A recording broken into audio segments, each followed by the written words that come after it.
Frei Vanderlei, nosso pároco, Frei João Mendes, participando conosco desta Eucaristia, meus queridos irmãos e irmãs, nós estamos celebrando dias de festa, em preparação para uma grande festa da nossa padroeira, a Senhora Santana. Gosto sempre de dizer, quando rezamos a novena, o tríduo, a trezena, que nós nos colocamos num caminho e entramos numa espécie de retiro.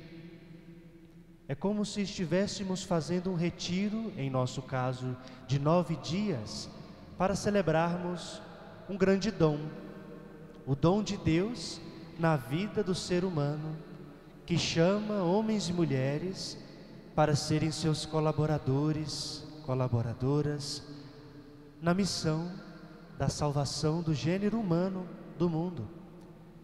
E nisso lembramos do chamado de Deus à Senhora Santana, já preparando no ventre daquela mulher a digna habitação do seu filho, que é a Virgem Maria. Nas últimas semanas, na liturgia da palavra, estamos ouvindo a história do povo hebreu, quando os filhos de Jacó, os filhos de Israel, eles já estão estabelecidos na terra prometida pelo Senhor, e depois a maldade com que eles agem com seu irmão José, o vendendo para o Egito, e assim a ascensão de José como grande administrador ali na terra do Egito, depois a fome que o povo hebreu estava passando e a necessidade que eles tiveram de recorrer ao povo egípcio, e chegando lá, encontrando José, aquele que eles tinham vendido. Ali eles decidem se estabelecer, voltam e buscam o pai Jacó, junto com toda a família, e vão morar no Egito. Parece que lá tem algo mais interessante para eles. Acontece que depois da administração de José chega outro, e o povo ainda está ali, e o povo se viu escravizado, agora forçado a trabalhos, se alimentando minimamente e longe da terra que o Senhor havia prometido. E este é o contexto em que nós encontramos a primeira leitura do livro do Êxodo, que ouvimos há pouco. Agora Deus suscitou no meio daquele povo uma criança, um filho dos hebreus, que foi jogado no rio e encontrado por alguém da realeza. Este recebeu o nome de Moisés, e Deus já preparava no coração desta criança, depois desse jovem adulto, um homem que pudesse levar o povo de volta à liberdade. Porque apesar das nossas infidelidades, ainda que nós tentemos nosso Deus, Ele é grande em amor e misericórdia, e olha por nós e não nos abandona. Quanta ingratidão às vezes nós temos em nós, que não reconhecemos o tamanho da bondade de Deus e ainda agimos de forma que o desagrada. Mas de fato, Moisés foi preparado ali das formas que Deus encontrou, e ele se tornou já desde moço um grande defensor do seu povo. E longe de reconhecer que a sua atitude ouvida, o que hoje ouvimos nessa leitura, foi correta, isto é, ele tirou a vida daquele egípcio que estava oprimindo o seu povo. Não está certo tirar a vida? No entanto, por detrás dessa má ação, nós vemos o desejo daquele homem de trazer mais paz ao seu povo.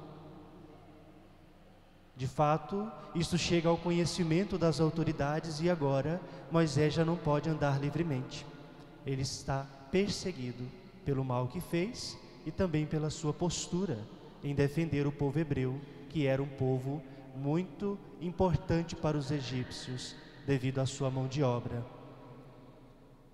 De fato, irmãos e irmãs, quando ouvimos, e vamos continuar ouvindo isso durante esta semana, nesta novena, nós vamos vendo como Deus vai colocando no coração do ser humano o desejo de fazer aquilo que convém, aquilo que é correto, de voltar à plenitude da graça que antes tinham e por algum motivo perderam. Quando eu digo que enquanto rezamos a novena estamos num retiro, nos preparando para uma grande festa e já festejando também, significa que nós reconhecemos que Deus também chama cada um de nós como seus colaboradores, colaboradoras. Ele coloca em nosso coração o desejo de fazer a sua vontade, e a vontade de Deus não é um capricho para satisfação pessoal, é na verdade que se cumpra para que tenhamos a vida em abundância, a vida plena.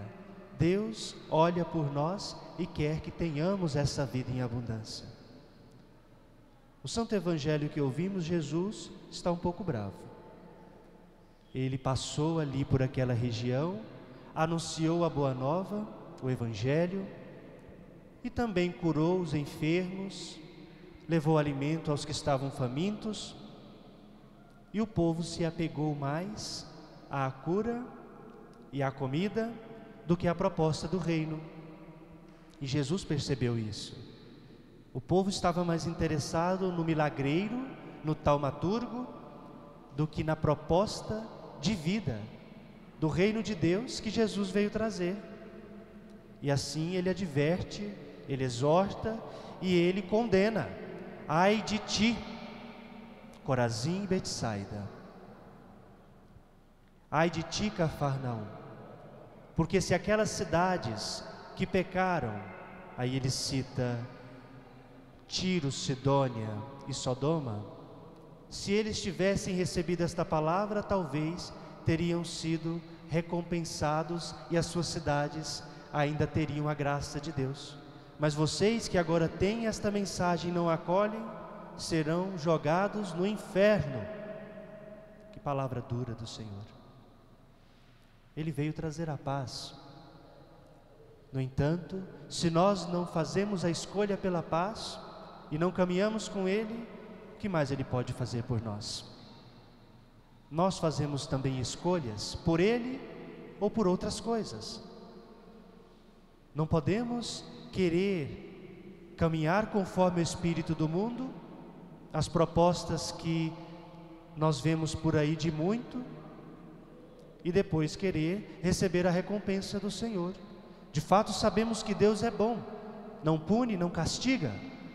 No entanto, nossas atitudes nos levam às consequências das nossas próprias escolhas. Então, quando ouvimos este Evangelho, de longe, devemos ter medo do Senhor. Pelo contrário, devemos nos alegrar, porque nós que aqui estamos, certamente estamos buscando caminhar com Ele. Senão não estaríamos aqui, assim acredito. E de fato, se queremos caminhar com Ele, não temos por que temer, porque sabemos da orientação da Sua palavra, colocamos em prática em nossa vida, e assim, como ouvimos no Evangelho do último domingo, produzimos bons frutos, e frutos agradáveis a Deus. Eu dizia no início que ao lembrar a Senhora Santana, nós vemos como Deus nos chama para sermos seus colaboradores e colaboradoras. De fato, Deus preparou aquele já experiente casal, Ana e Joaquim, para que mesmo na sua idade avançada, ali cuidando da Virgem Maria, conforme a Igreja assume em dogma, preparada desde a sua criação para a mãe do Salvador, ela recebeu o ensinamento da vida em Deus. A imagem de Santana, seja aquela Santana Mestra ou as outras representações, escultura e arte, nós sempre vemos na mão da Senhora Santana um escrito, ali instruindo a jovem Maria nos caminhos do Senhor. E esta lição todos nós devemos aprender e levar para nossas vidas. nós nos esquecemos, irmãos e irmãs, nos dias de hoje, sobretudo, do nosso papel, da instrução daqueles que são confiados a nós. Sejam nossos filhos, netos, sejam aqueles que estão sob nossa responsabilidade na pastoral ou em outro lugar que nós estamos na liderança conduzindo, e nós perdemos esta dimensão do ensino e deixamos que outras coisas formem os nossos, na desculpa ou na negligência de dizer que nós terceirizamos a educação daqueles que são nossos. Estou falando aqui da educação da fé. Hoje, se chama a atenção de alguma coisa que está errada, o padre não pode fazer isso. Se o Frei Vanderlei, nosso pároco, orienta, não é por este caminho que deve seguir, ele está errado. Nós esquecemos da dimensão da instrução e do ensino daqueles que Deus colocou para nos conduzir, e achamos-nos donos da verdade, donos da igreja, quando na verdade nós somos todos filhos e filhas amados por Deus, e alguns são chamados para nos instruir. O pai, a mãe para com seu filho ensinar o bom caminho, o caminho reto. Os avós para com seus netos, bem como Santana para com seu neto Jesus. Ora, irmãos e irmãs, não negligenciemos este papel tão importante confiado a nós por Deus, de instruir os mais jovens no bom caminho, termos prudência, sabedoria, amadurecermos em nossa fé, para assim levarmos outros também para Deus.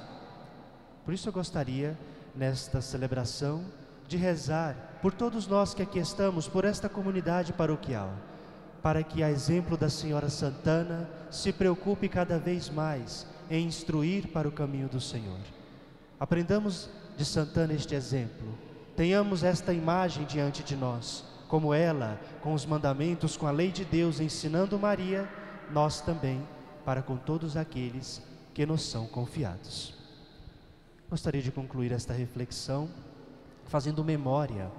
Sempre que venho aqui gosto de fazer esta memória. A minha família, que vem do Tocantins, tem uma experiência muito forte e bonita com a Senhora Santana, a padroeira do local do povoado em que eles viviam. Minha mãe veio logo cedo a Goiânia, mas no povoado em que viviam, a padroeira é Santana e estão em festa neste tempo agora. A minha avó, de quem recordo e tem grande parte da minha educação da fé, dessa instrução que aqui estou dizendo nesta homilia, ela muito devota sempre rezava os louvores a Santana. E algo muito curioso ou providencial, no tempo da formação franciscana, minha formação, logo no início, tive a graça de poder viver aqui, nesta comunidade paroquial, neste convento. Muitos dos que aqui estão, nos lembramos dos tempos de outrora. E é sempre uma alegria poder voltar aqui e celebrar, sobretudo neste tempo da novena da Senhora Santana, e recordar do chamado inicial da vocação e do quanto esta comunidade também contribuiu para o meu processo formativo vocacional e continua contribuindo com os jovens que aqui vivem e iniciam o seu processo de caminhada vocacional franciscana. Por isso, também nesta celebração, quero levar a Deus, além da prece por esta comunidade, a gratidão, e que vocês possam cada vez mais crescer na vivência cristã, no testemunho de fé, a exemplo de vossa padroeira, a Senhora Santana. Que o Senhor nos ajude, que Ele vos dê a paz. Amém.